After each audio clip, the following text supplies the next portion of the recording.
दोस्तों SP academy से मैं रोशन कॉमर्स वाला।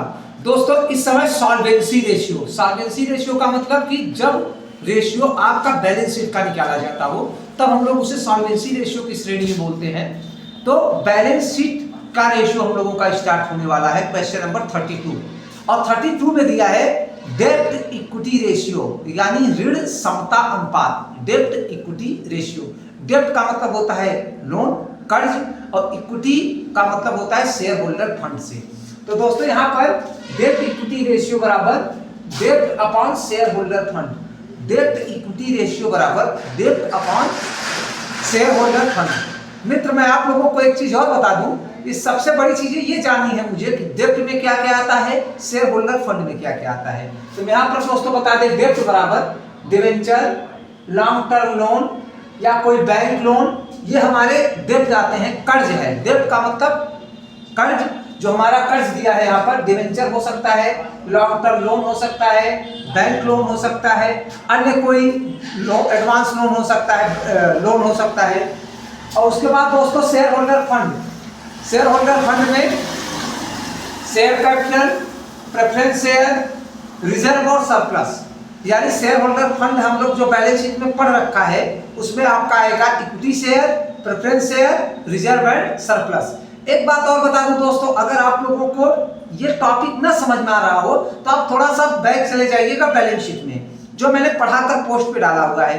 तो बैलेंस शीट में आप ये क्लियर कर लेंगे कि कौन कौन से ऐसे आइटम हैं जो डेब्ट में लिए जाएंगे और कौन कौन से ऐसे आइटम होते हैं जो शेयर होल्डर फंड में लिए जाएंगे। तो दोस्तों यहाँ पर मैं आपको बताऊं शेयर होल्डर फंड में equity share, preference share, reserve and surplus. तो यहाँ पर शेयर होल्डर फंड में मुझे शेयर कैपिटल दिया है 1.5 लाख और रिजर्व और सरप्लस दिया है 20,000।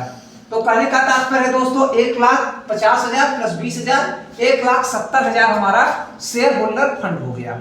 और उसके बाद दोस्तों जो हमारा डेब्ट है इसमें डिवेंचर दिया है 2,75,000 और लॉन्ग टर्म लोन दिया है 1 लाख।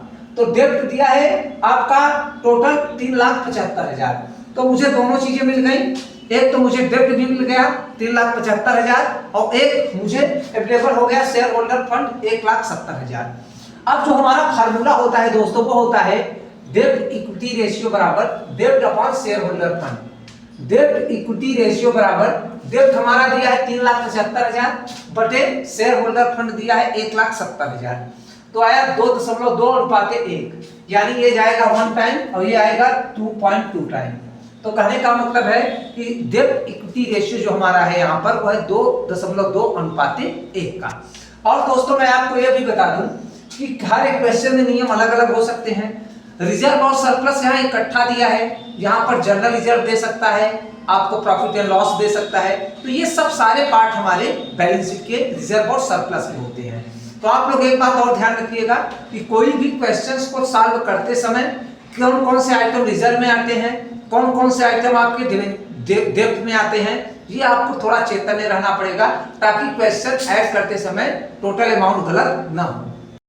ये बोला है करंट रेशियो का जो हमारा फार्मूला होता है, चालू रेशियो, चालू अनुपात का जो फार्मूला होता है वो होता है current assets upon current liabilities. Current assets upon current liabilities. अब दोस्तों यहाँ पर हम देखते हैं करंट एसेट्स में इस क्वेश्चन में केवल 2 आइटम दिया है। करंट एसेट्स में 2 आइटम देने का मतलब एक है डेटर और एक है बैंक बैलेंस। डेटर है हमारा 95,000, बैंक बैलेंस है 45,000। टोटल ऐड करेंगे तो आएगा 1,40,000। उसके बाद दोस्तों करंट एसेट्स के बाद करंट लायबिलिटीज हमारी दी हुई है। करंट लायबिलिटीज भी यहाँ पर 2 ही दी हुई है, बिल्स पेबल और क्रेडिटर। बिल्स पेबल है 13,000, क्रेडिटर है 57,000, टोटल जोड़ेंगे तो 70,000। अब उसके बाद दोस्तों हम आगे आते हैं इस क्वेश्चन पे। करंट रेशियो बराबर current assets upon current liability. Current ratio बराबर करंट एसेट्स हमारा दिया है 1,40,000 और करंट लायबिलिटीज दी है 70,000। तो 1,40,000 भागे 70,000 बराबर 2:1। तो कहने का ये तात्पर्य है करंट एसेट्स और करंट लायबिलिटीज से हमारा करंट रेशियो बनता है, यानी करंट रेशियो का फार्मूला होता है current assets upon current liabilities. और करंट एसेट्स में आपका यहाँ पर 2 आइटम दिए हैं, लेकिन जैसे इन्वेंट्री हुआ, डेटर हुआ और आपका बैंक बैलेंस हुआ, कैश एट बैंक हुआ, कैश इन हैंड हुआ, और प्रीपेड हुआ, एडवांस टैक्स हुआ, ये आइटम हमारे होते हैं करंट एसेट्स के। करंट लायबिलिटीज बिल्स पेबल हो गया, क्रेडिटर हो गया, और उसके बाद आपका नेक्स्ट में जैसे मान लीजिए कोई ऐसा छोटा शॉर्ट टर्म है जो कि करंट लायबिलिटीज में आता है, शॉर्ट टर्म करंट लायबिलिटीज भी इसमें आ जाएगी, बैंक ओवरड्राफ्ट आ जाएगा। तो कहने का तात्पर्य है दोस्तों हमारे कि यहाँ पर हम करंट एसेट्स और करंट लायबिलिटीज दोनों का अनुपात निकालने के लिए टोटल करंट एसेट्स और करंट लायबिलिटीज को ऐड करके डिवाइड कर देते हैं। अब करंट एसेट्स और करंट लायबिलिटीज में दोस्तों क्या क्या आइटम आते हैं, अगर ये कम समझ में आ रहा है दोस्तों तो ये मैंने पोस्ट पे डाल रखा है बैलेंस शीट। बैलेंस शीट में आप देख सकते हो कि करंट एसेट्स में क्या लिया जाता है और करंट लायबिलिटीज में क्या लिया